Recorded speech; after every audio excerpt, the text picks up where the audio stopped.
This is a raw, unedited coaching session about a writer who came to me to talk about his superpower, but we spent the time instead talking about his inner critic and how to make peace with it.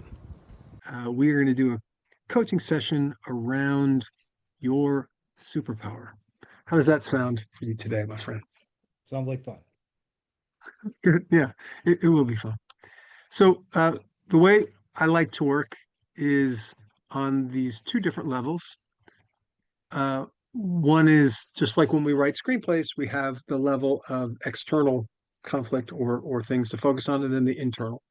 And I find that both of those are parts of the journey that can slow us down if they're not organized, and we will find significant speed and flow forward when we are able to spend some time focusing on those things so that they can organize. So for you, for example, for finding talking about your superpower, um, there will be some tactical things that we talk about, but also some internal things.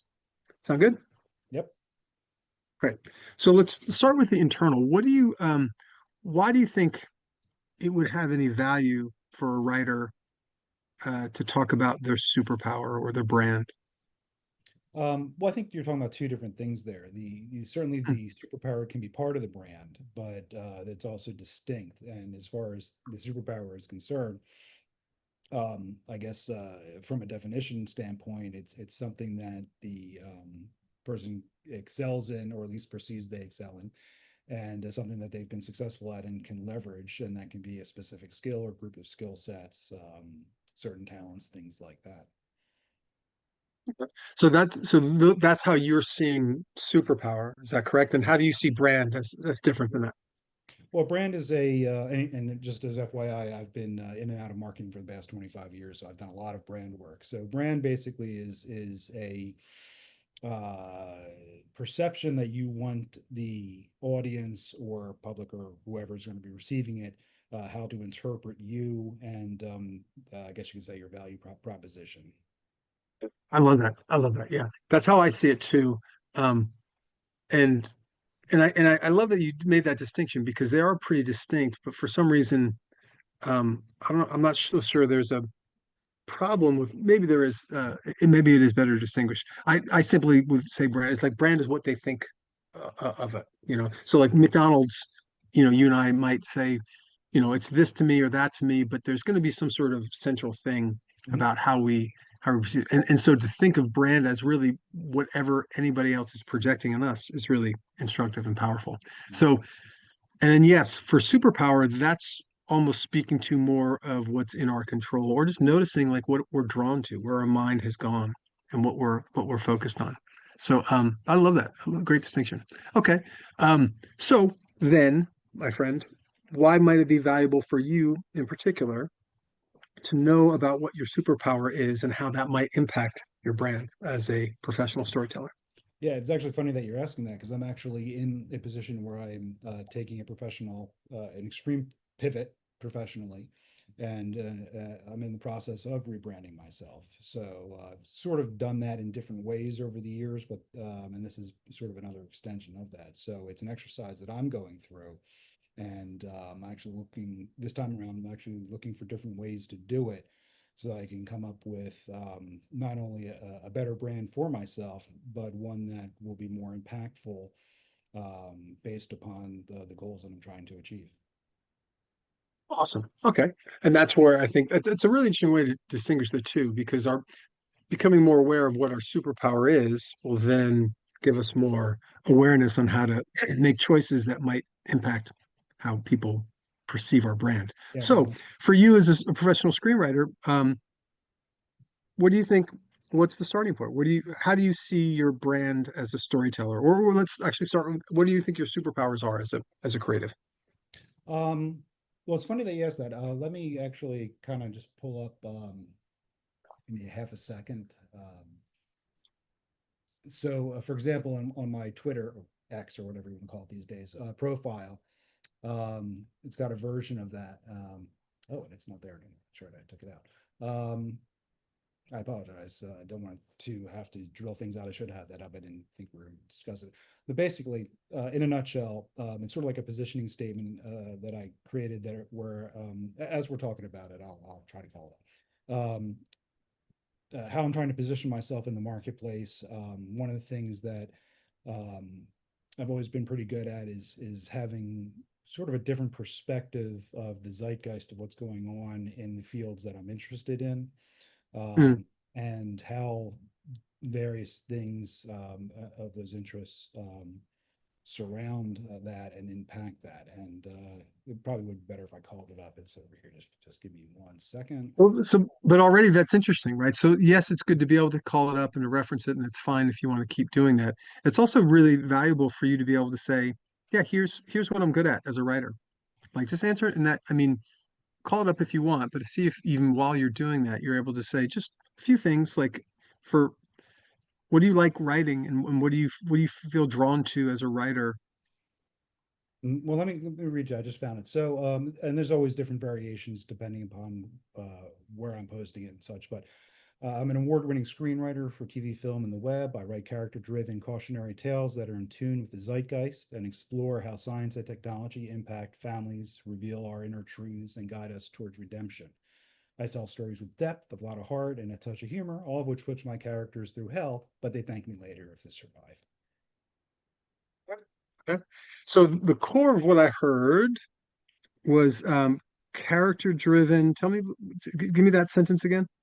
I write character-driven cautionary tales that are in tune with the Cautionary tales. Good. Okay. To me, that's the core of everything that I heard. And there was a lot of stuff that I heard there that was you could probably let go because in tune with the zeitgeist. Like, yes, that's awesome. It wouldn't surprise me if you do have a sort of beat on that that's a little bit different. But in theory, that's kind of expected, right? If something's gonna Mhm. be zeitgeisty, unless it's like you have a history of being like super cutting edge and like forward leaning and like having all this sort of trend thing. So, um, um, Kind of do. okay. So then tell me about that. Where does that come from? This idea of how are you seeing yourself as having a really good beat on the zeitgeist? Well, I've always been very interested in science and technology, and like a lot of kids growing up, I wanted to be an astronaut. Was terrible at math though, so didn't do that. But wound up going in different directions, and I actually learned as a little kid that if I can do the math and actually do these things and walk on the moon and stuff like that, but maybe I can talk about it and make up stories about it and things like that.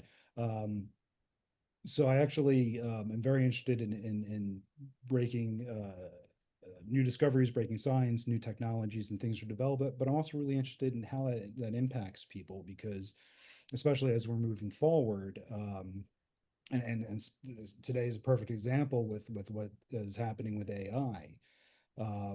People need to understand what it is and how it's going to potentially impact them. And I've got a fairly decent track record for better or worse of predicting some of those things, and also how it impacts us as individuals and the people around us because technologies all do that. Let's get back to that. The specific question is, you're saying that part of your superpower is having a bead on the zeitgeist that's different than most. So what's one simple thing you can say in one sentence and take a Mhm. breath and a beat to sort of what's one maybe I was working on this project in the entertainment sector or outside. Most people were thinking of it as X. I was seeing it as Y. Like get really specific about how that feeling for the Um, zeitgeist has come up for you. yeah, well, actually, right before COVID hit, so I've got a little bit about my background. I've done about 25 years project management, done a lot of work in big pharma, mostly supporting marketing campaigns and things like that. Mhm. But it was a very interesting industry to work in. It was never an industry that I had planned on working in. It just kind of happened by accident, and it was just a very fascinating industry because even though I was on the marketing side, I'm exposed and talking to these brilliant scientists who are working on new therapies and things. And on the other side, yeah, I mean, it's a very profit-driven business these days, and That does play into it, especially being on the marketing side. We had to develop campaigns that would resonate with our target audiences and generate and drive sales and revenue. But it's also a highly, highly regulated environment. So everything that you say has to be sort of regulated in that context. When I was So asking, hold, Neil, let me jump in. So sure. the question, and this is great, your answer was perfect. And the question was, in one sentence, come up with one thing. And then that was the prompt. And then Ah. you ended up using a lot more time, which is fine. But the key is for you to notice that, because with specificity and brevity, we were able to bring out more of our power. So, in one sentence, if you can, take a moment to think about it if you need to, without any other details that don't need to be there other than here's one thing I did in terms of seeing the zeitgeist differently than most. And if nothing comes to mind, that's fine too, but speak to one specific thing Oh, in one sentence. yeah, that's distilling it down in one sentence is a little bit of a challenge, unless we could clarify the sentence a little bit, because as you can tell, I can talk, so I don't want to go off in different directions and everything. I want to make it more concise and satisfy the purpose of the question. Well, So, so to me, that's a lesson, right? Or that's a discovery. So, because to me, if we're talking about if Superman's superpowers, he's not talking about a big story about being from Krypton or whatever. He's saying, I got super strength, I got my eye beam, I've got my cold breath, or I can speak or whatever, I'm invulnerable. Like really simple. When I talk about my superpowers as a writer, I love focusing on deep character development and revelation, grounded work in drama and sometimes thriller and crime, maybe sports, sports stories. So Mhm. about one sentence, a bit long, but focuses very specifically on my superpower as a writer. So no story, no other thing. So Right. so try one more time in terms of where what's an aspect of the storytelling game, because you brought up the idea of zeitgeist and I was saying, well, zeitgeist is something that you know, that's kind of expected. And you're like, no, no, but I have a special bead in it. I was like, great. In one sentence, what's that special bead? And you weren't able to do that. Okay, So so I you guess you can could come back say, to so, right. go ahead. You're right. So I guess you could say, and I'm looking a little bit at that branding statement or whatever that I had read a few minutes ago. But I think it's my ability to look at like science and technology breakthroughs with a little bit different perspective, and how that and analyze that, how that impacts society. Okay, good. So that's narrowing. Good job. And I appreciate before telling you getting where it came from because you always loved science, you wanted to be an astronaut. So that's all coming together. I would invite you, if this is a big part of the things that you're writing about and what you'd want to be hired for as a writer, um, get it, so it might be something like, I'm a writer that's fascinated with science and knows the cutting edge technology that's impacting us today, Mhm. or something like that. That's the, Okay. you know, um, but when you can speak to that and not need to go reference something that's written down, but actually have it be so much a part of just who you are. It's like you're wearing a, brown shirt and it's a Wednesday, or just it's just part of who you are, and you're interested in the most interesting new gadgets around science and space travel. Like, and the reason for the specificity, now we get to the brand side, because if you are mindful of your superpower, you're expressing it, you're putting it out there, and you're speaking it, and it's there with brevity, then you're more likely to have that brand projection on you. Like, oh, he's the guy, he's like that science tech guy that we need him to write the script, as opposed to a big long story where people get lost in it. Make sense? Yes. Yeah. And that's a principle in writing in general, in life, really, in any sort of communication is brevity. And I certainly have challenges around that. I think most people do. Um, that's one of the beautiful things about Pagecraft is it really forces us to be really brief, succinct. Yeah, and it's actually something that I've been working on is trying to develop a more concise and more targeted elevator pitch as well, which obviously I'm not haven't made a lot of great progress on. Yeah. So let's talk about the internal here. So when you when I invited you to sort of to reflect on, the prompt was one sentence and you delivered more than that, or Yeah. even when you say here, um, you're working on that elevator pitch and you need some work and then you smiled.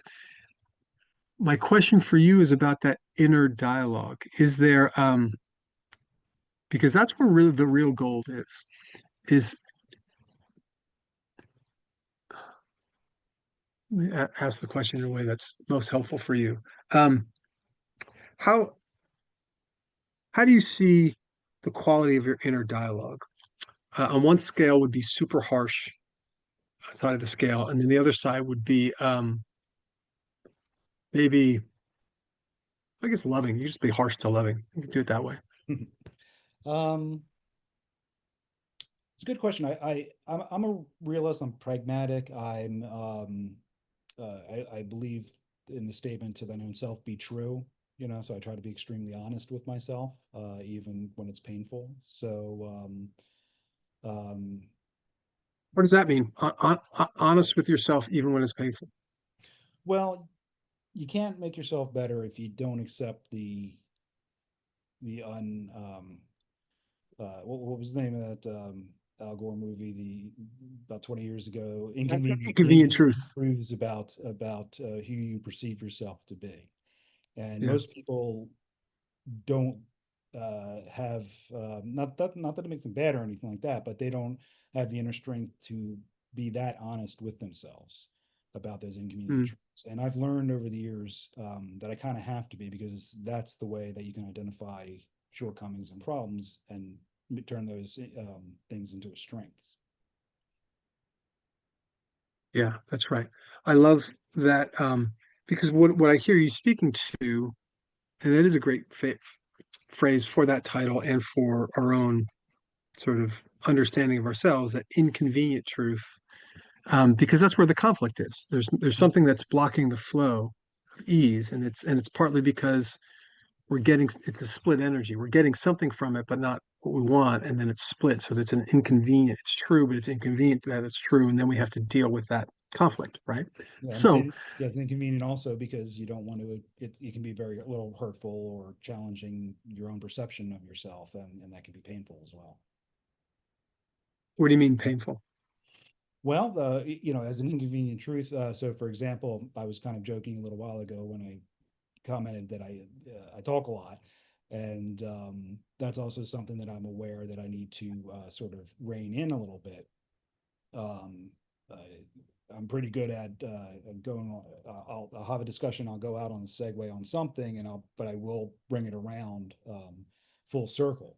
Um, Something that most people normally can't do. But I shouldn't go so far on the segue when I have these conversations, even though I bring it back. I should just get to the point. And so my question for you is, can you, how does it feel to love yourself in that awareness of, oh, I said a lot of words when I was intending to say a few, and that's where you are. Yeah. Is Well, that a sometimes it's challenge just to, yeah, yeah, sometimes it's just the thought process that you're trying to distill an answer, but you kind of have to go through it to get to figure out what it is you were trying to say. the question is, and this is and this I think is a really big piece for you. Mhm. It's to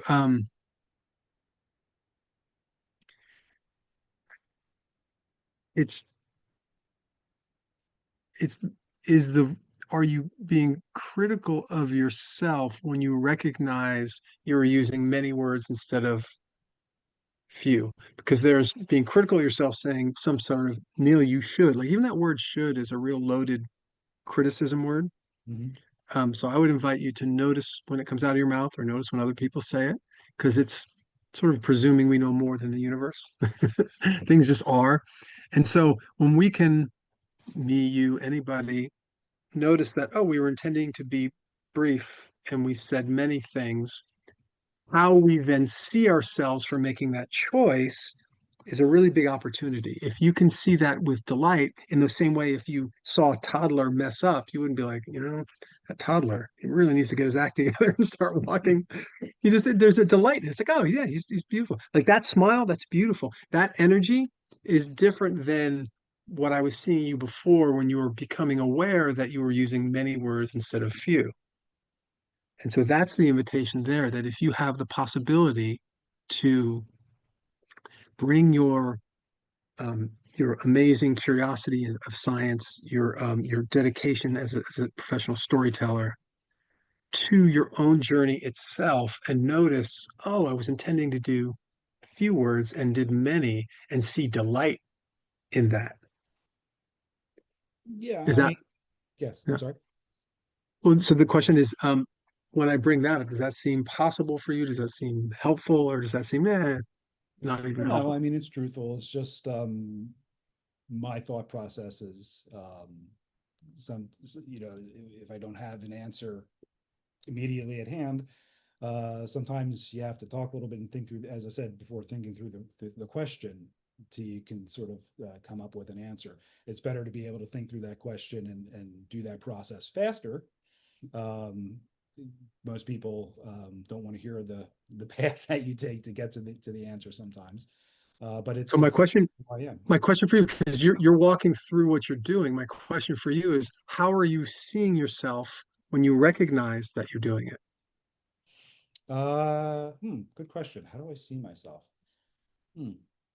Um, I don't know. I mean, certainly you want to be able to get to the point, and brevity is certainly has tremendous value. Um, um, I never thought I honestly I never thought of the question to how I see myself as I do that. Sometimes it's a little embarrassing because I realize I know that I'm going on and I'm not getting to the point or that I'm trying to get to. So there's that. Yeah. So where I'm going with this is a lot of what ends up slowing writers down in terms of their progress is these really subtle judgments, and they're sometimes super harsh, but a lot of times they're just a little disappointed. I should be more brief, or I should this, or I should that. That's why should is such a wonderful word to be aware of, because it's a reveal of our thought pattern, that's not seeing it as it is. And it's interesting, you use the word, I'm a realist, but in that context, usually when somebody uses a realist, what it really means is they're justifying criticism of themselves, and you're actually jabbing yourself as opposed to beholding and seeing, like we talked about with the toddler, the beautiful, playful toddling and falling of a toddler. And what if we had that sort of lens on ourselves when we were practicing the art of brevity? True, but I look at it as being a little open.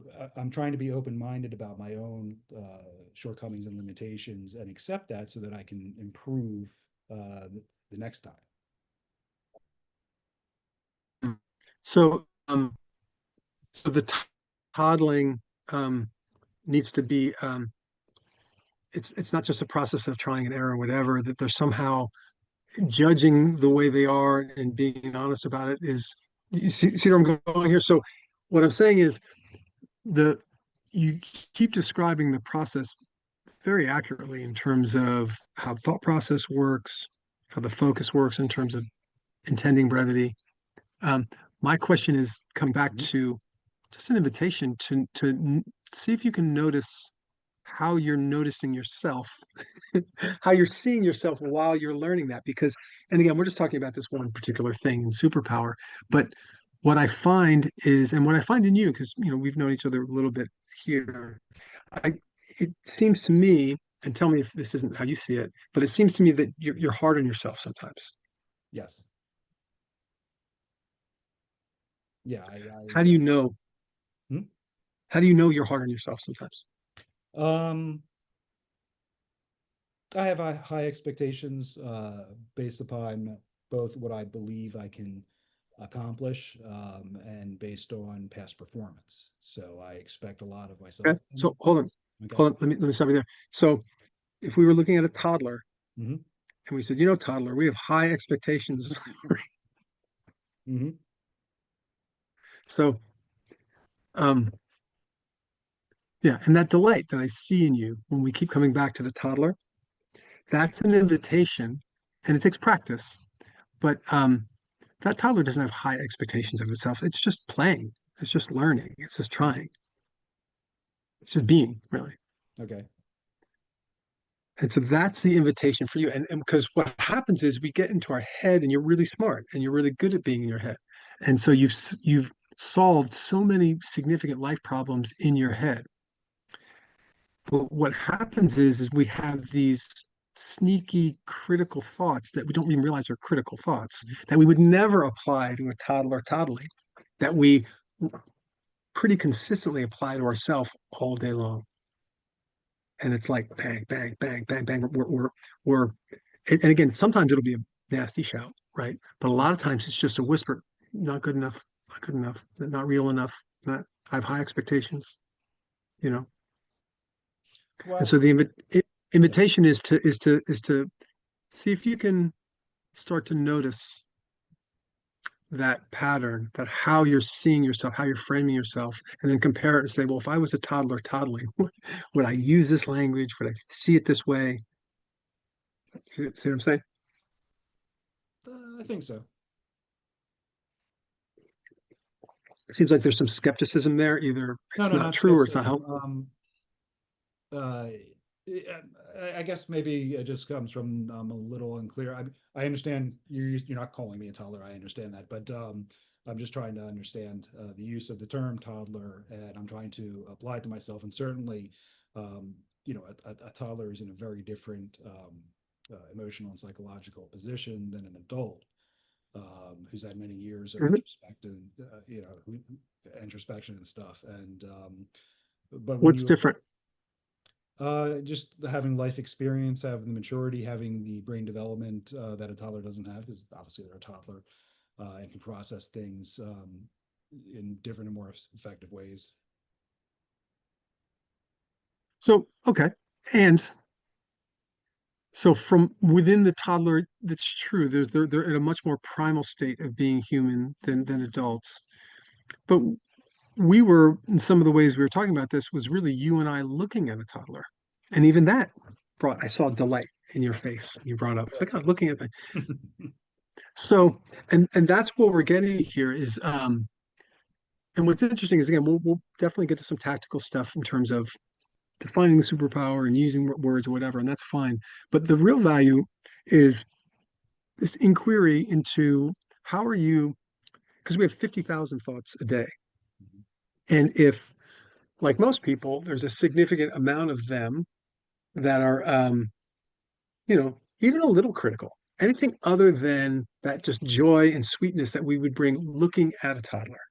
A toddler can't do anything wrong. He falls down. No, you gotta get up. And it's just sweetness, it's love. It's not about, you got to be realistic. Yeah. Mhm. Yeah.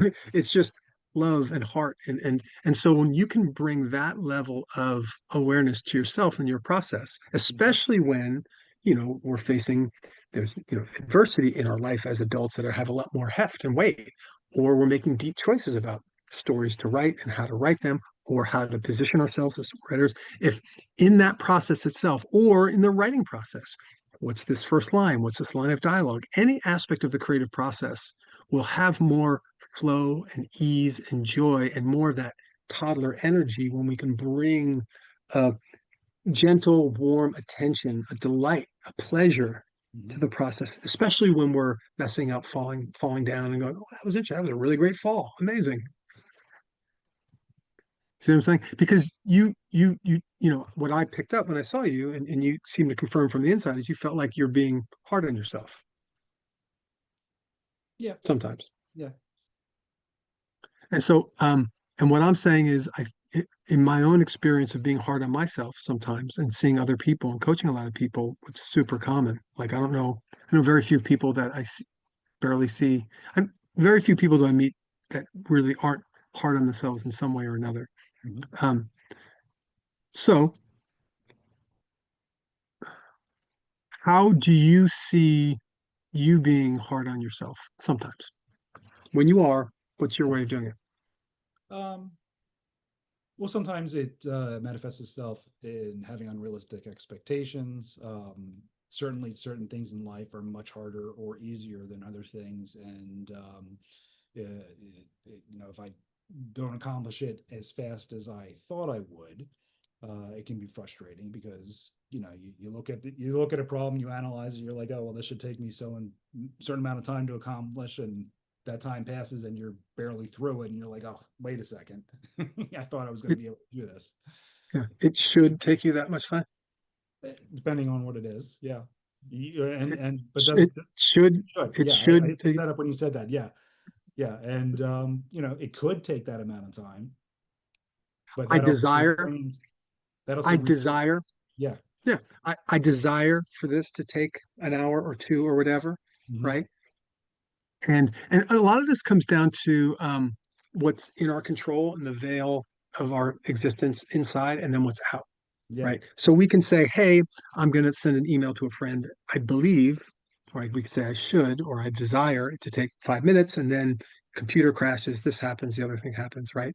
And then we go, oh, well, that made me frustrated or whatever. But the truth is, we're always bringing our reaction to whatever adversity we're facing. And that's the beauty of narrative, right? We Mhm. create a hero, the hero goes off, sets off on this journey, and then faces this adversity. And how the hero faces the adversity defines who the character is.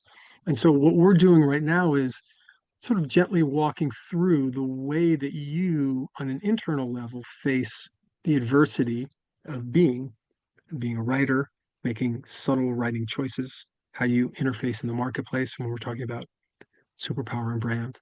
Mhm. Um, and so as you can keep developing, again, especially because you're very smart and you're very analytical, and it's really strong. And if you can allow that to sort of expand and really be in your body more. Like, do you have a sense of what you're feeling in your body right now?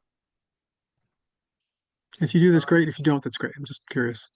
Um, I'm just focused on the call, so I'm not really thinking about it. Cool, good.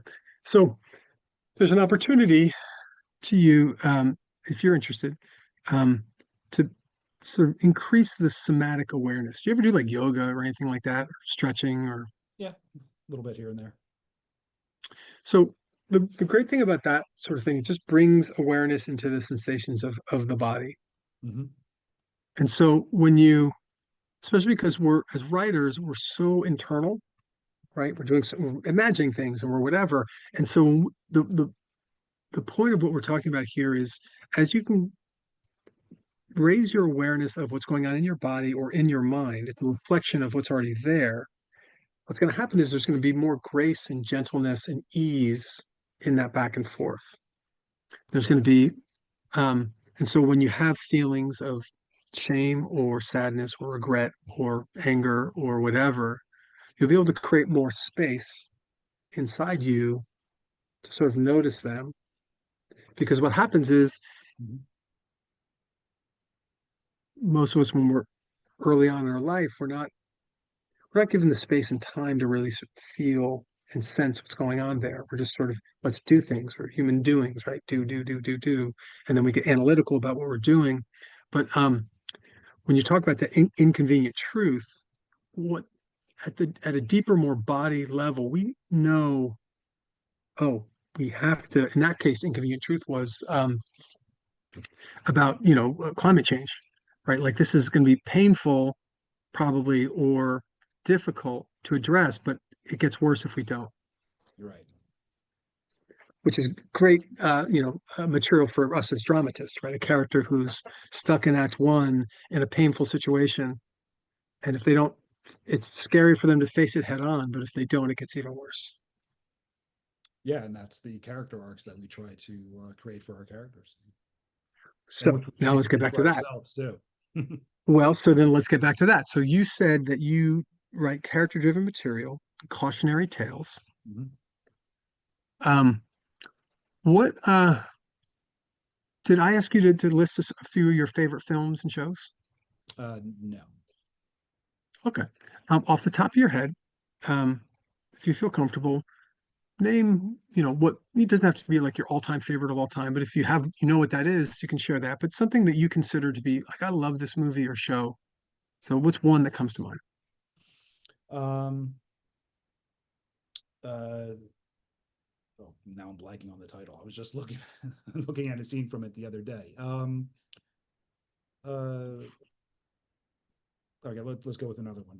The Insider, that Spike Lee directed about 12 years ago with Denzel Washington. Well, Inside Man, the bank The Inside heist. Man. So, Yes, yes, yes. because The Insider actually was a Remember, really inconvenient truth about the tobacco industry with right. Michael Mann film, but you're talking about the Spike Lee bank robbery film, or Yes, yes, yes. okay, The Inside Man. Okay, what is it that you loved about The Inside Man? I love heist films. Hmm. How come? They're puzzles, and it's nice to. It's fascinating to see how the plan gets unraveled and rebuilt. Cool, good. So, what's another movie that might be one of your favorites of all time? Um, Actually, I just remember the title, the one that I was thinking of, Children of Men. Mm. Yeah, I just saw that opening scene again Yeah. a couple weeks ago. It's a banger. It's amazing. And what is it that you like about in uh, Children of Men? Well, obviously, it's extremely dark, and I think frighteningly, potentially accurate film about our near future. But it's also about how one man who's lost in his society finds meaning for himself for something greater than himself. Cool. One man lost in his own life finds a deeper meaning. Yes. Cool. Um, Great. What's another one? Um, hmm, Trying to think of a good one. Star Wars.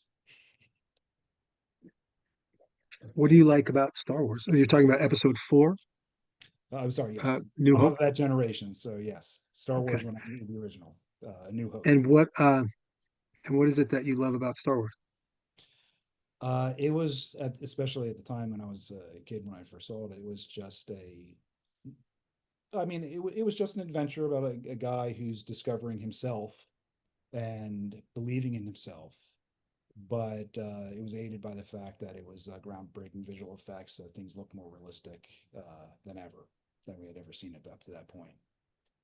Let, let's stick to the story part of it. So you're talking about this guy, this hero discovering himself as a Jedi. Jedi, becoming a Jedi, right? Hero discovering himself. Cool. So what we did with that conversation is more the tactical way that I sort of help people surface what their superpower is. If you did that same exercise, those three with the other another seven of your favorite films, and then maybe a 10 of your favorite shows, just by doing it, and so you're saying the title and you're saying a sentence or two of why it mattered to your perspective, because somebody else might talk about The Inside Man, Children of Men, Star Wars, and like different aspects of it. Mhm. So the title and why you're drawn to it, and you do 10 films, 10 shows. That alone, just doing it manually, is really powerful for you to start to see connective tissue. And then you can supercharge that with AI and have AI help you do insight. So you write down those same things and write down what you care about them. So the title and what you care about, and then put all 20 into AI and say, what is the connective tissue of all of these things? If a person's drawn to these sort of stories, what type of person is, or what might be this person's superpower as a writer? Hmm. Good question. Interesting exercise. Yeah. And so what happens is, and the way I discovered it, I was teaching at UCLA Extension, and in school, it's very heady, it's whatever. But when I would ask people about their favorite story, they would light up. And I was like, ooh, that energy. I like more of that energy. And then I realized it was actually a really beautiful gateway. There's two things that you can do in terms of comparables that are outside because there's less, it's intimate in general to share what you love. I mean, some people are more comfortable with others, but it's easier to talk about something that's already out there because it doesn't feel as vulnerable, right? But you could have said your favorite movies was, I mean, you have access to 100,000 movies in your lifetime, um, and more every year. Um, and you've seen maybe 10,000 or 15,000 in your life. And then all the ones that you've chosen to see and seen, these are the ones that really are brought. So they show you something very specific about how your mind works, what you're drawn to, the themes. I'll follow up. I'll give you a specific prompt that helps you Mhm. for AI that helps you really flesh out some more specificity around the theme. So that's going to help you. We can do that after the call. Okay. Um, but that's a tactical way that I found super helpful to get you dialed in so that you can, but because ultimately the the the practical reason to be mindful of our superpower and that positioning is so that people can, when we communicate the material that we're writing, that either producers can find us or representation could find us or the audience can find us. We go directly to the audience. And that's the idea behind the Auteur 2.0 movement, where you actually become very powerfully aware of yourself as a thought leader Mhm. and doing that listing those titles will just it's going to be a revelation in one sense, but it's going to be just surfacing what you already know, Mhm. and then you're going to start seeing why you're drawn to those things, and then we can go and compare that versus what you've already been doing, and most importantly, what you want to do next. So let me ask you this: so how many? Because you've been writing for a while, how many screenplays have you written? Um, I don't know. Considering how long I've been writing, only about two, maybe 2 dozen, 3 dozen, maybe. Okay, That would probably include so halfway. so two dozen. Of the two or three ones that you feel like are, have anything been optioned? A couple things here. Yeah. Good, cool. Okay. So, of the ones that have been optioned or have the most significant attachments, are those character-driven cautionary tales, or are they something other? No, those were definitely character-driven tales. Yeah. Good. Okay, good. So, then what I would invite you to do, and maybe we can do a little bit on the call, or we'll see. There's about 10 minutes left.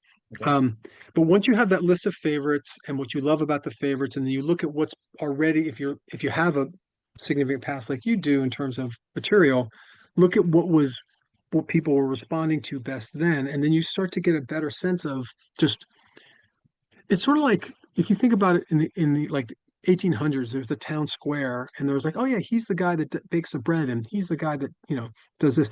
This is the people that do the dance troupe. You're the guy that tell, and now it's so specified. So you're the guy that tells character-driven cautionary tale. Like you're specifying what you do, so that that's a signal that goes out, so people can come to you for those exact stories. Mhm. That makes sense? Yes. So let me ask you this. So for the last 10 minutes, when because you've heard me talk about the Auteur 2.0 movement for a Mhm. while. And if you're like, yeah, whatever, it's not for me, but it's kind of interesting when whatever. Like wherever you're at, you don't have to be gung ho about it. Wherever. I know that you just wanted to have this coaching session and that's enough. That's fine. But I am curious about what value you do see, if not for you, for other people in a movement where you're defining what you're most interested in and then creating long form stories around that thought leadership and then building your audience directly. Like what do you see what is there an aspect of that that's appealing to you? So what is it? Well, certainly anything that, especially as a writer, one of the things that you should be doing aside from just telling exciting tales, um, is exploring those deeper truths both about yourself and your character. And by knowing it within yourself, you can bring those to your character. And certainly if there are any techniques or something that you use to analyze them within yourself, you can also, to at least a certain extent, analyze other people to get additional material to bring to those stories and to bring those characters to life. So yes, so you're speaking about the sort of the process and sort of the introspection work that we did today. I was actually asking a little bit more about like when you finish a script, what do you do with Um, how long ago did I finish it? it? Well, let's say you finish a script today uh, and it's done and like finish. Like you not only finish a draft that you're completely proud of, but you've actually gotten outside verification of like, Neil, this is great, oh, definitely professionally developed. Now, now that you're done completely fully developing it, what are you generally doing after that? um, I would try to get it in the hands of some people who might be able to do something with it. So So it would so some sort of outreach to producers, maybe representation, that sort of thing. yeah, Okay. And do you identify as a screenwriter or something other than a screenwriter? no, screenwriter. So when you know that there's people out there doing viral videos, getting great views, amazing, and that you had the capacity to actually very soon with AI be able to produce small pieces, maybe even large pieces of the story, maybe yourself or with a very small team. Does that feel exciting or intimidating or just not you because you just want to write it and hand it off to somebody else? Or where are you at with that? Well, to be honest, it would be easy to say, "Oh, I just want to sit down here and write." But I love filmmaking and the filmmaking process, and that's actually what you had mentioned is actually something that I'm aggressively pursuing, is trying to learn and understand these technologies, um, so that I can, if I cannot get a specific project set up somewhere or moving forward, I'm going to do it myself. Beautiful. And so I love hearing that. And I would say, yeah, it's a parallel track. Like I have one project that we've been taking moments from the screenplay, putting it onto Instagram, mostly images and some text, but sometimes a few video pieces. And then I had, synchronicity come along. A contact was like, send me some material. He liked the script. He wants to take it into Netflix. Great. So then it's like, okay, well, so either Netflix is going to get involved or they won't. But while that's happening, that's like, okay, great. Now I'm moving to another project, right? But the point is, if you can actively cultivate your audience, and then if Hollywood comes to you and you get a better deal, great. But Mhm. while that process takes a long time, so meanwhile, when you're actively cultivating your audience, and by that I mean it's the same process that we've done, you know, for thousands of years. If you're, let's say, a play company in wherever, you come up with an idea for a story, get it down on some sort of paper or something, and then it's like, okay, let's get the elements together to direct it so it's ready for the public, and then you promote it. Right. And it's the same thing. So you have a story, and then you can use AI or people to produce it, and then you can actually go out and promote it. And what's cool is you can even now, the Auteur 2.0 movement is about coming up with the idea, fully developing the idea, and then promoting it second, and then making it. Like you can actually create viral material based on your screenplays before the movie is actually made, Yes. especially with AI. Yes. Yeah. It's one of the things that So I'm experimenting with. excellent. Excellent. And that's what makes knowing your brand or knowing your superpower that leads to your brand so powerful because which types of viral videos will you be creating and how can you make them aligned with the material that's your and I encourage you to do it with one particular project because even ideally you want to be writing sort of be known for a thing, but when you're first starting out to develop your own audience, it's best to pick one, your favorite script that's most you right Mhm. now. And then with that one, start to do these experiments, these promotion experiments, and then see if you can. Do you have an email list for any of your work? Uh, it kind of, sort of. I actually have been locally. I'm in Philadelphia. I've been running a monthly screenwriters happy hour for about the last 7 years, and Nice. like on our Facebook group, for example, we've got about 1,000 people actually all over the world who are on our Facebook group, which is funny. considering Nice. but yeah, so I do have a bit of an audience that I actually going to be reaching out with, but I'm also working on a couple of projects that I'm may do very targeted marketing campaign first to get people who I believe would be my target audiences interested in it, so that they could and recruit them to help promote the projects, just to generate virality and Yeah, interest. so what I would suggest is so if it's a group of colleagues or you're leading this, so first of all, thanks for being in service to our fellow writers. I love that stuff. And I would not consider that your audience for your material. Um, there's probably a segment of them Yeah, that are into character-driven cautionary tales, yeah. but I would encourage you to be the promoter for your favorite thing. So it's sort of like the mistake I see a lot of people make when they do crowdfunding. Hmm. They go, I'm going to crowdfund or whatever. And then what they're really doing is kind of begging friends and family, hey, will you back me? Right. And the reason that happens is because the crowdfunding platforms realize that, especially with writers, they're not really working at the professional level yet, Mhm. and they don't have the dedication to go right to their actual end users. And so the crowdfunders like, well, we want them to, they want to make money, we want to make money. Let's just get them to hit up their friends and family. Right. And so what you end up having is like a donation campaign. Mhm. And that really isn't the highest quality spend of your time and energy. It's not wrong. It's just like if you're a professional, practice professional storytelling. So you tell the story, you go to your actual target audience, Mhm. not to friends and family, and not even to peers. You want to go to just to the real audience members. And you can do that now on the internet through viral videos, through different ways.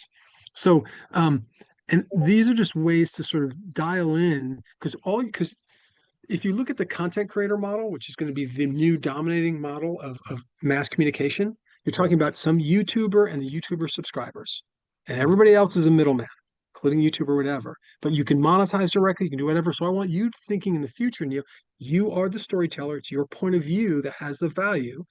You can express it in tiny viral videos and long form or whatever, but you have your ideal viewer for a particular story, and you're just basically connecting directly to that person. Your friends and family, irrelevant. Peers, irrelevant. You and your ideal viewer. And I have another thing I can give you if you haven't seen it yet. It's using AI to help you define who that actual ideal viewer is for that given story. So Mhm. it's like with marketing, it's like an avatar for marketing, right? Right. So you define that creative avatar, and then you have a much more specific sort of way of thinking about communicating them and serving them and then nurturing that one person and all the people standing behind it. So I would encourage you, since it sounds like you have plenty of material and some of it, you still own the rights to, you haven't like optioned to other people there. Take one thing that's free and clear for you to do it and start.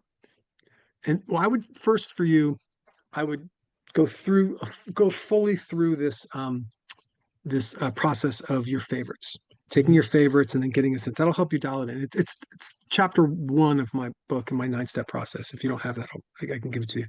Um, and that's gonna just give you a basis because you could have been drawn to anything, but you were drawn to these movies for these reasons. And Mhm. that's going to give you a confidence. It's also a really cool hack at the end of the story, whenever you're visiting with people, instead of just pitching your story, you go, hey, what you ever see that movie Children of Men? Oh, I did, or I didn't. Did you like it? Whatever. Now you can basically heat test, heat check whether they're into that movie or not. And if they're into it, and if they're into it for the same reasons you are, now you have a much warmer audience. You might end up floating your story that's kind of like that, but different. See what I'm saying? As Yeah. as opposed to, hey stranger, we're in the elevator. I'm gonna, maul you with my ideas. Right.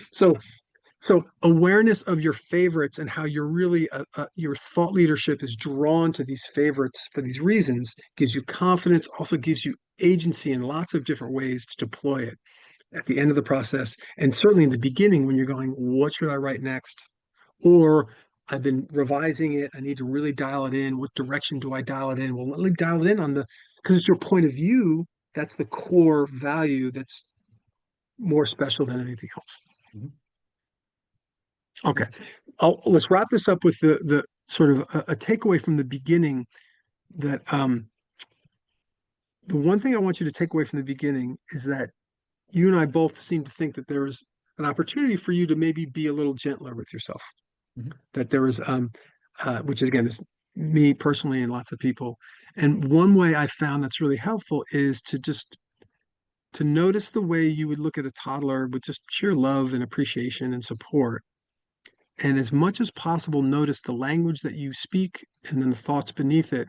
Just notice the amount of times you're even subtly judging. Like you want it to be completely neutral as is, or just shining the light. Like for a toddler, you might go, "Oh yeah, little Gary. Um, when you move this way and you're on grass, it's safer because if you fall, you're going to be. But you want to be careful over there because it's cement and it could hurt, right? That's pretty straightforward. And so when you can practice thinking about yourself and speaking to yourself in that kinder, gentler way, um, it'll lubricate all the facets of the process.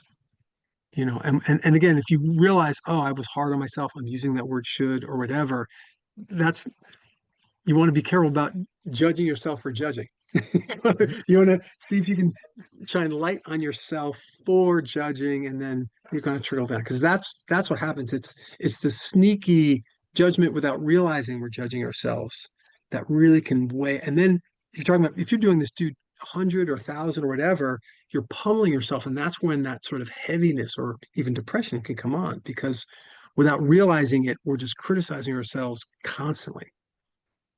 Hmm. Interesting. Yes. Yeah, I agree with you. Cool. Cool. All right, man. Anything else for today? Uh, no, no, that's it. I mean, I thought this was a good, positive conversation. Got me thinking about a few things in a couple different ways, which is, I think, would be very beneficial. Cool. What was the one most helpful thing about the conversation? Um, I think a little bit more of a conscious awareness, as I mentioned about getting to the point. Yeah, yeah. I would invite you to say gentleness with yourself as you practice getting to the point. Yes. Yeah, that definitely would work. Be helpful. Yeah, yeah, because that's to me that's the deepest value for you moving forward because practicing that gentleness because you know we're right here. We don't need to yell at ourselves. And we don't even need to be critical. We can just be gentle with ourselves and that lubricates all the decisions that we do. And then yes, it's fun to have the practical thing in terms of speaking more briefly or um, you know, getting more awareness of our superpower.